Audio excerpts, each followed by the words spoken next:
Good morning and happy Tuesday, everyone. My name is Nick Marro with Occupy Fantasy. You can find me on Twitter at Nick Marro DFS. As always, I'm here to help you break down tonight's NBA DFS main slates on both DraftKings and FanDuel. If you haven't already, please like the video. Also, subscribe to the channel that helps us get more free content like this out to you on a regular basis. Also, if you're not already a member of Occupy Fantasy, check the links in the description below. As a member, you get access to the model you see here, which is ownership projections. You can sort by value for both sites. We have our OF index as well, which is going to help you see the best raw point plays. Additionally, we have a single lineup builder, multi-lineup builder, a private Discord server full of seasoned DFS pros to help you improve your game, which includes a 30-minute window leading up to each slate's lock where you could ask your lineup and slate specific questions. All right, so without further ado, let's get into it here. We got an 8-game slate, so there's a lot to get through. A few teams on back-to-back, so we don't have all the injury news we need, but I'll do my best to kind of guide you in the right direction as things stand. I got a FanDuel window open, DraftKings window open. I'm going to kind of talk through my favorite plays, and I'll slowly build on each site as we go through, and at the end we can kind of review where we're at. But yeah, 8 games, so a lot to get through. So let's get right into it here. First game on the slate. We have the Cleveland Cavaliers at the Charlotte Hornets. The Hornets are 7.5-point underdogs at home. 223.5-point game total here. So first and foremost, Cleveland is on a back-to-back, so we really can't dig too. Oh wait, no, they're not. I take that back. Jared Allen's listed as out. Cleveland is not on a back-to-back, and yeah, everyone's healthy here other than Jared Allen. But with Allen out, that is going to create opportunity for someone like Evan Mobley. He's going to see more minutes at the 5. He should see increased rebound opportunity. And then Lamar Stevens, if he slides into the starting lineup, which I expect he will, should look solid here as a value play as well. We see a ton of ownership going to Stevens right now as things stand. No surprise there. Same with Mobley. And then if we're talking about the backcourt, both Mitchell and Garland look solid here. This is one of the higher totals I've seen in a Cleveland Cavs game in a while, which kind of tells you the type of matchup it is in Charlotte. They're going to be paced up against a terrible defense, so anyone starting here is going to look excellent. I like Mitchell, a little bit expensive at 9,600. I like Garland, definitely better on DK where he's only 7,900. But Mobley and Stevens are kind of where I'm starting my builds today. Mobley, you could play power forward or center on DK, and then Lamar Stevens is small forward only on DK, but that's a tough position to fill, and then power forward only on FanDuel. So where they're priced, I think Stevens is obviously a little bit riskier than Mobley, but I think he's kind of the logical play to get our lineup started today. So I'm going to go ahead and pencil him in. As we go through, if we have the salary, I could see going back and adding Mobley. I do think he's excellent here, but you see that reflected in the ownership. And like I mentioned, I mean, over 8K, even with Allen out, there is a little bit of value on that price tag for Mobley, but I don't think it's something you have to necessarily force. But if Lamar Stevens is starting at only 3,500 on DK, 4K over on FanDuel, he's just an excellent play and tough to get away from. Where he's over 50% owned on FanDuel, though, in large field tournaments, there's certainly merit to the fade. But when I'm talking about the best plays on the slate, I'm really kind of honing in on who you should have if you're just starting builds. If you're only playing a lineup or two, if you're playing cash games, if you're playing single entries, these are just very simply point per dollar the best plays on the board. So even if they're highly owned, there's probably a good reason for that. You want to fill your whole lineup with plays like Lamar Stevens, but we don't have that many plays like Lamar Stevens for an 8-game slate. So we'll see that as we go through the video here. But yeah, really, really good spot for Cleveland. Totally fine with anyone who starts here. And even Levert or Okoro coming off the bench have some upside. I probably won't get there. But yeah, and actually, I think maybe we do see Okoro start.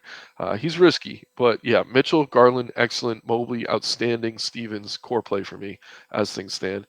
Let's talk about the Charlotte side now. So while this is a great matchup for the Cavs as they're paced up, this is a terrible matchup for Charlotte as they're paced down against one of the best defenses in the league.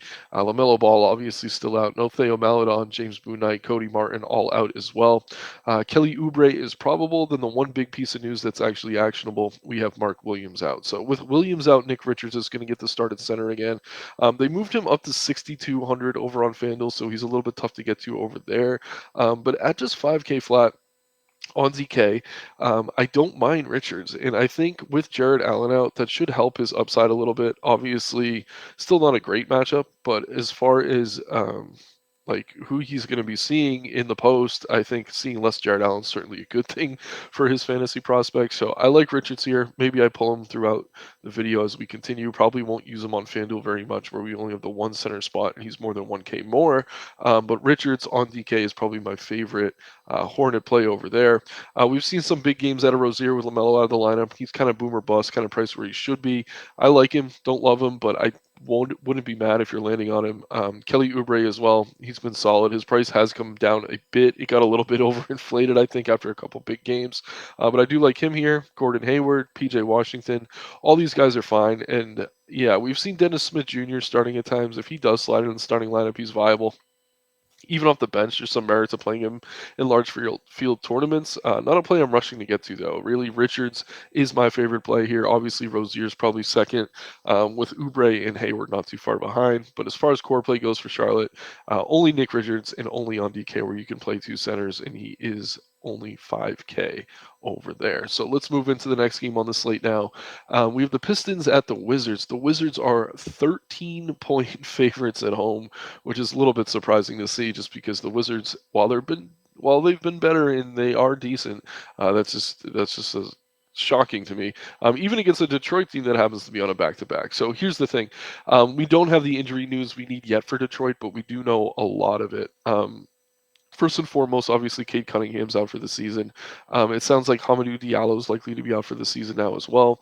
I'm just pulling up DraftKings because they carry the injury tags over from the night before. Isaiah Stewart's probably not going to play here. Marvin Bagley could be back. I'd be a little bit surprised if he was. Same with Bojan. He's probably going to come in listed as questionable. Again, still no injury report. This is kind of me making assumptions here. But if we're looking at the same lineups as last night, the guys like Jalen Duren are going to look excellent. James Wiseman's going to look excellent. Both of those center plays, wouldn't want them in one lineup, but they both have a ton of upside with Isaiah Stewart out and Marvin Bagley out as well. So if we get Stewart and Bagley out, I think you can go back to Duren and or James Wiseman and feel pretty good about it. Killian Hayes was playing really well. Then he hurt his leg, left the game, came back, played pretty well. So I think he's okay. I think he's healthy. As long as he is in and starting, I think he's a good play. Definitely better on DK where he's only 6,200. A little bit overpriced on FanDuel at 7K flat, but this team is really lacking shot takers and makers. And while Hayes isn't exactly a scorer, he's probably going to have to be here. So I do like him. Eugene Omer Yi, I'm probably pronouncing that wrong. Please forgive me. FanDuel, they forgot to add him to the player pool today, even though he was in there yesterday. It looks like they did make that adjustment. He's in now. He's 5K over on FanDuel. I think he's okay over there. Probably not something I'm rushing to get to. But on DK, where he's only 3,800, that is a very appealing price tag to me. So I'm going to go ahead and add him. Yeah, so while I mentioned earlier there's not a ton of value, these first games actually have some of the better pieces. So we get Omiuri, we get Stevens, we get Richards in here. So we get a very cheap front court, and we're left with like 7,500 per player. So that's a good way to start your builds. But yeah, let's take a look. I mean, Killian Hayes trying a lot of ownership over on FanDuel, not crazy about the price. Isaiah Livers, very popular over on FanDuel, where he's only 4,900. Not the best fantasy producer, but again, if this team's going to be without Bojan, if this team's going to be without Burks and Ivy and everyone else, I think these are the types of players you're going to want to look at. So yeah, while there is a wide spread, obviously, even if this team's getting blown out, I think they leave a lot of these guys in just to see what they have, and they're tanking. So going into next season, I think that makes a lot of sense. Over Yuri, like I said, definitely a core play for me over on DK. 5K flat on FanDuel, a little bit tougher to stomach. Let's see here. What was I checking? Isaiah Livers at 4,900. I think he really stunk last night. He was terrible. So maybe tonight no one wants to play him, and for that reason alone, I have some interest in tournaments. But all these Detroit guys are going to be tough to trust, so no surprise there, really. As things stand, though, Omiuri is really the one core play for me, and that's only over on DK. I like Killian Hayes a lot on both sites, but with him being priced up, he's not quite as appealing. And then Wiseman, if he's in, which I imagine he will be, he's solid. But if he's out and only Duren's in at center, Duren's going to become a core play on both sides. So, on a situation where we don't have the injury news we need yet, but certainly one you're going to want to keep an eye on. But for now, just to reiterate once again, Eugene Omoyuri is the one core play for me over on DK. Let's talk about the Wizards now. Too much time on that Detroit team. We got Taj Gibson questionable, not exactly a major piece of news. Kyle Kuzma questionable though, that's the big one. So if Kuzma's out, that's a big boost to both Beal and Porzingis. And when you look at the spread here and you kind of consider the I don't know, the schedule and everything else, it makes sense for them to rest Kuzma if he is questionable. So I'm leaning towards them resting him. If he plays, I won't be surprised. I'm kind of hoping he's out though, because then we could get to more Beal and Porzingis. Porzingis only 8,700 over on DK. That's an excellent price. 9K flat on FanDuel. I like that a lot as well.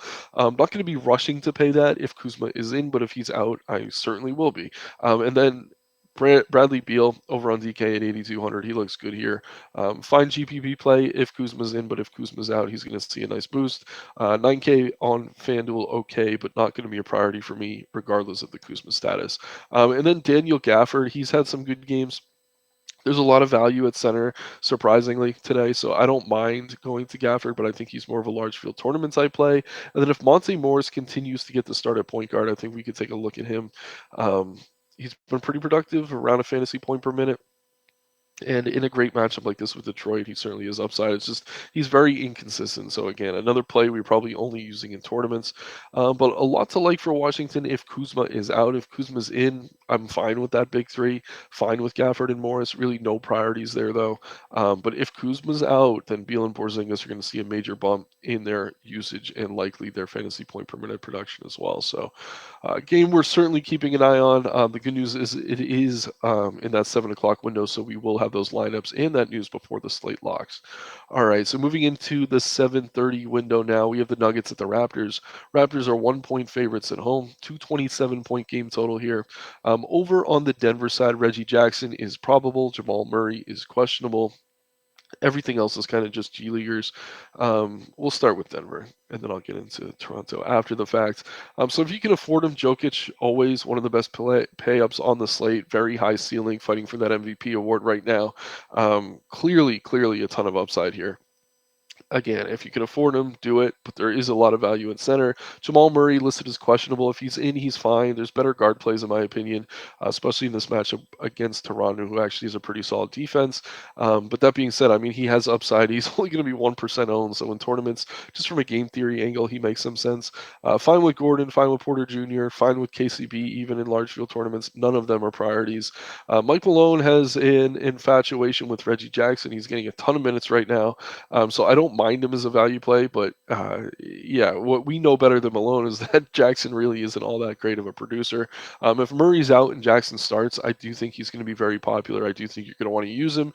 But as things stand, if Murray's in, I probably won't get there, even at no ownership. So Jokic is the one play for Denver I'm very much interested in. But if Murray's out, that's going to boost the other starters. And then Reggie Jackson, if he starts, would be very interesting there as well.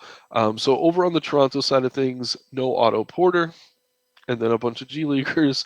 Delano Banton, he's not a G Leaguer technically speaking, so I won't shade him in that way, but it looks like he's doubtful here. So just another healthy team and a decent matchup, price where they should be. Siakam, VanVleet, Barnes, Podol, OG, all decent plays, but none are really priorities. I do like the price on VanVleet on both sides at 8,400, a little bit cheaper than the other top price guards. So he has a nice ceiling and he correlates well with Jokic if you're playing a lot of Joker. But yeah, tough to call anything on Toronto a priority. I like VanVleet, I like Siakam, I like Podol, but really, I don't know. Just a good matchup where they're priced about where they should be, or not a great matchup rather. Moving into the 8 o'clock window now. We got a couple good games here. We have the Nets and Thunder. Thunder hosting the Nets, 1.5 point favorites at home, 233.5 point game total here. We could start with Brooklyn. No Ben Simmons, no surprise there. David Duke is on a two-way contract, so we're not going to see him in here tonight either. So Mikal Bridges' price has come down. He's only 7,800 over on DK now. I do have interest in him over there. Spencer Dinwiddie's had a few solid games in a row. He looks good at that 7,800 tag. They're both more expensive on FanDuel. If I'm playing either on FanDuel, it's definitely Bridges over Dinwiddie. He's been the better fantasy point per minute producer. Nick Claxton looks fine here. Very soft matchup against that OKC front court. OKC's defense isn't terrible, but they really, really lack size at the center position. So I don't mind Claxton there at all. Cam Johnson, fine, scoring dependent, but his price never seems to move. So especially on FanDuel, where we're always lacking quality forward plays, I do like Cam Joe. He looks good here. Let's see. Maybe I pencil him in at 6,300. Again, I just think we're going to lack the forwards we want. DFS, Royce O'Neal, fine plays. Neither are priorities. Really, Bridges looks great on both sites. Dinwiddie looks fine, better on DK. Claxton, a good center play, but there's a ton of good center plays. And Cam Johnson looks great on both sites. So, decent game environment here for Brooklyn against OKC. But there are some pieces on OKC I certainly like as well. So, let's pull up their injury report now. No Poku, no Kenrich Williams. Then we're looking at a bunch of G Leaguers, so nothing too notable there. SGA only 9,400 on DK. I don't know why, but they refuse to price him like the other top flight guards, and for that reason, he's one of my favorite plays on the slate. I like him a lot over on DK. Brooklyn has a lot of good defenders, but as a team defensively, they just haven't been all that great. So there's really no reason not to like SGA here. After him, Josh Giddey, if you can't afford SGA, he has some upside, but over 8K on both sites now, not someone I'm rushing to get to. Wouldn't be shocked if Dort or Jalen Williams, that's Jelen Williams, has a decent game. Neither are going to be priorities for me here, though. And then Isaiah Joe getting a lot of ownership over on FanDuel. I think that's just because we're lacking value at guard. So I wouldn't want to get near him around 15% if SGA and Giddey are both in. But yeah, obviously he has some upside if his shots are falling, 3-point shooter, yada yada. But for me, it's really SGA more so over on DK. That's the one play for OKC I have a lot of interest in, but I do have a lot of interest in him. So good game environment there, though. Definitely worth getting a few pieces from Brooklyn or OKC. Moving into the next game on the slate now, we have the Lakers at the Pelicans. The Lakers are 1-point favorites on the road. We're looking at a 226.5 point game total. Let's see here. So obviously no LeBron James still. Mo Bamba is out as well. Anthony Davis listed as probable. All right, so yeah, no LeBron. That means AD is going to be one of the better pay-ups on the board. D'Angelo Russell, since he was traded to LA, has been outstanding. He is 1K cheaper on DK than he is on FanDuel at 7,100. Really, really like him over there. Other than that, that's all I really have interest in for LA. I mean, Vanderbilt, Schroeder, Reeves, Brown is like a last man in are all fine. Even Beasley, you could add into that group, but none of them are priorities for me here. I do like Russell on both sides. He's shown a very high ceiling. Anthony Davis as well is a solid play. And then Vanderbilt, he kind of fills that forward void that you might need. But yeah, not a play I'm rushing to get to. It's really AD here or Russell on DK. Not much else to love for LA. All right, moving over to the New Orleans side of things. We got Alvarado still out. Zion still out. Brandon Ingram is questionable. So I think the last slate I broke down, we were in a similar situation. We had Brandon Ingram listed as questionable. I suggested I think he plays here. I kind of feel the same tonight, and he did not play last time. So if Ingram is out, that's going to be a big boost to McCollum.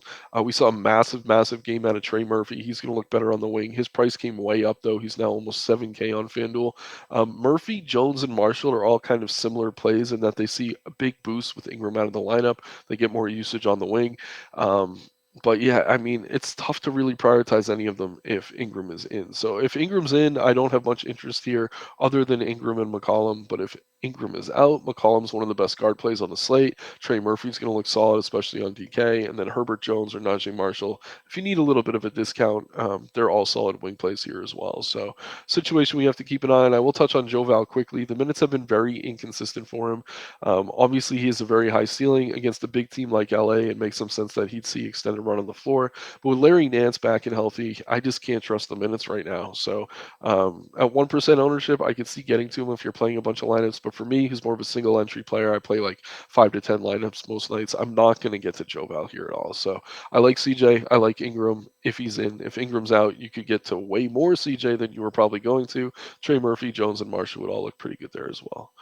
All right. Next game on the slate now. We have the Magic at the Spurs. Spurs are 5-point underdogs at home. 233-point game total here, though, so a decent game environment. I'll start with Orlando. Franz Wagner listed as questionable. Jonathan Isaac is out and likely out for the rest of the season. So, yeah, as things stand, the Magic are tough because they're healthy. They run pretty flat rotations. Guys like Banchero, Carter Jr., Fultz, all fine plays, all better plays if Franz Wagner's ruled out. As things stand, I like Banchero on both sides. Whenever you could get him sub 8K, he definitely has some upside. Fultz, Wendell Carter Jr. as well, fine plays. Um, I know I'm being a little bit redundant here. It's just tough with this team. I mean, everyone looks decent that starts, but none of them ever look great. But every night it seems one of these guys goes off and could end up in the optimal lineup. It's just tough plucking which of them it's going to be. For me, I like Banchero best, then Fultz, then Carter Jr. just because center is pretty deep. And then Franz Wagner, if he's in, he's viable, but not something I'm ever rushing to get to. So yeah, Orlando, healthy team, price where they should be. Really tough to prioritize anything here, but I do like Paulo Banchero on both sides. Okay, moving over to San Antonio now. Malachi Branham left the game hurt last time out. That really hurt me. He's out again tonight. Keldon Johnson listed as questionable. Trey Jones is out. Romeo Langford's out. And Jeremy Sochan is questionable. So there is going to be a lot of value to like here. We saw Devontae Graham get the start at point guard last time out. If that's the case again here, and I imagine it will be, especially with Branham now out as well, he looks excellent. So 5K flat for Graham over on DK, 5,600 on FanDuel. It's been a few games, I feel like, since I've added anyone. But yeah, I'm going to go ahead and add Devontae Graham on both sides. He's shown to have a very high ceiling, especially if he's getting the minutes. And I feel better about those minutes knowing Branham, who's listed as a forward, is going to be out because he does play a lot of point guard. So I like Devontae Graham a lot here. So just keep that in mind. Pulling San Antonio back up. Yeah, so Blake Wesley, there's a off chance he starts tonight. He's cheap enough to consider as a value play. Not really popping in the model yet, but if he slides in the starting lineup, I think maybe if Keldon Johnson is out, we see that take place. Oh, excuse me. Devin Vassell, though, he looks great on both sides. 6,100 over on DK, 6,500 over on FanDuel. Just going to quickly pull up his game log. I mean, if Keldon's in, he's not going to see probably a ton of usage, and he's coming off a couple kind of crappy games. But what I like to see is that he played 33 minutes. That's the big piece for me. So I like Vassell on both sides. I think he's a really strong play. Not cheap enough to really call him like a smash or a must play. But yeah, if people aren't rushing to get to him, just looking at those game logs, that's a mistake. So Devin Vassell looks great on both sides. Devontae Graham, definitely my favorite play here because regardless of whether Keldon's in or not, I think he gets to start at point guard. If Keldon's in and Sochan's out, Keldon looks really good. And then the opposite rings true as well. If Sochan's in and Johnson's out, Sochan's going to look really good. If they're both in, I'd rather play Sochan, actually. He's been the better fantasy point per minute producer. He's a little bit cheaper. He's flashed the higher ceiling. Keldon, obviously, the better player if we're talking about real basketball, but that's not what necessarily matters here. Zach Collins, fine on both sides, not a priority. Charles Bassey, if you're desperate for value, fine on both sides, not a priority. But yeah, for me, love Devontae Graham here. Really like Devin Vassell. I imagine that ownership comes down a bit, in which case I'll be more apt to play him. But yeah, Spurs, really good spot here for them. They are banged up and they are tanking. So a lot of opportunities for some of the cheaper guys. All right, moving into the 10 o'clock window now. Kind of dreading breaking this one down just because both teams are on a back-to-back, which is unfortunate. That is the Bucks at the Suns. The Suns are 1.5-point underdogs at home. We'll start with Phoenix. 232-point game total here. So they played last night. They looked good last night against the Lakers. I mean, let's see here. I don't want to misspeak. Suns, Bucks. Just taking a look. Oh yeah, not the Lakers. They played the Warriors. The Warriors won, but as far as fantasy goes, I mean, Booker was solid. Ayton was really, really great. 7,400 for Ayton feels a little bit too cheap here, even in a tough matchup against Milwaukee. Milwaukee, while they do have a good defense, they play very fast, which is evident by that 232-point game total. So I like Ayton here. I like Paul. I like Booker. Still no KD, so Kogi and Craig are fine as kind of last pieces in. But this is a team on a back-to-back. Would it shock me if Booker or Paul rested tonight? No. Would it shock me if DeAndre Ayton rested tonight? Kind of. Um, but if he does, whoever starts at center, whether it's Landale or Biombo, would become a valuable piece of value at center. And then if Booker or Paul are out, the other would become a major, major priority. But as things stand, love me some Booker, love me some Ayton, love me some Paul. None of them are cheap enough to really force in as things stand, but I like them all a lot, even in a tough matchup with the Bucks. All right, so let's talk about the Bucks now. This one's a little bit tricky too. Another team on a back-to-back. They played the Kings last night. Giannis went off in his return. They have been kind of I don't know, handling him with baby gloves, for lack of a better term. He's been questionable every night. He missed several games, finally came back last night. So if he rests on the back to back, I'm not going to be surprised. If Giannis is in, he's solid. I like him everywhere. Tough matchup with the Suns, but not tough enough for me to not want to play Giannis. But if Giannis is out, we have to look to Drew Holiday. We have to look to Chris Middleton. We have to look to Bobby Portis. And as I say Chris Middleton, I realize that this is a back-to-back, and it is very unlikely we see him play. So if Giannis is in, we're not going to have Middleton. So if Giannis is out, Drew, Portis, and then even guys like Grayson Allen are going to become extremely appealing. I wouldn't be shocked to see Javon Carter get a start if Giannis is out. So keep an eye on that. But as things stand, Giannis is a strong play. Holiday's fine. Lopez looks good. I'd rather play Ayton on the other side, though, just for fantasy purposes. And then Bobby Portis, if Giannis is out, is going to become a priority as well. So a situation we have to keep an eye on. I know Giannis himself probably wants to play on this back-to-back. He had a hand injury. He should be fine. But it wouldn't shock me knowing that this team has title aspirations if they did rest him on the back-to-back here. So just keep an eye on that. But let's assume Giannis is in. If he is, he's a good play. That's really the only buck I'm super interested in. They're all a little bit priced up with Giannis having missed the last few games. Um, but yeah, keep an eye on that one for sure.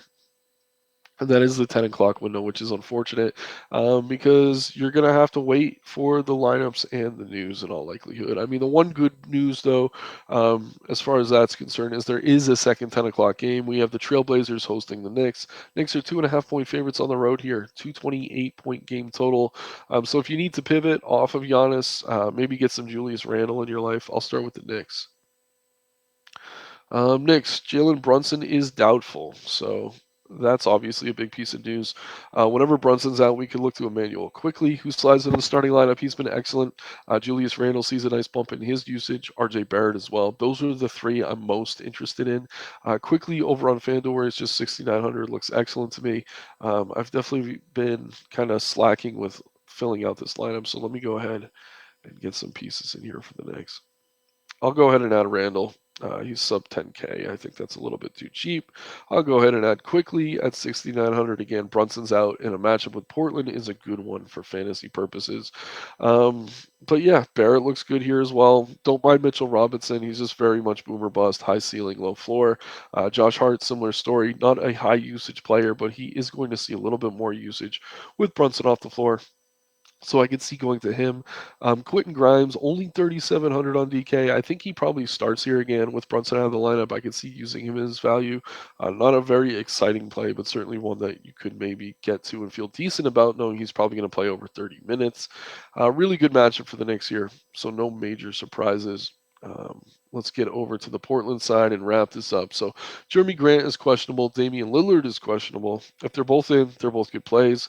If Lillard is out, Anthony Simons becomes a major priority. No surprise there.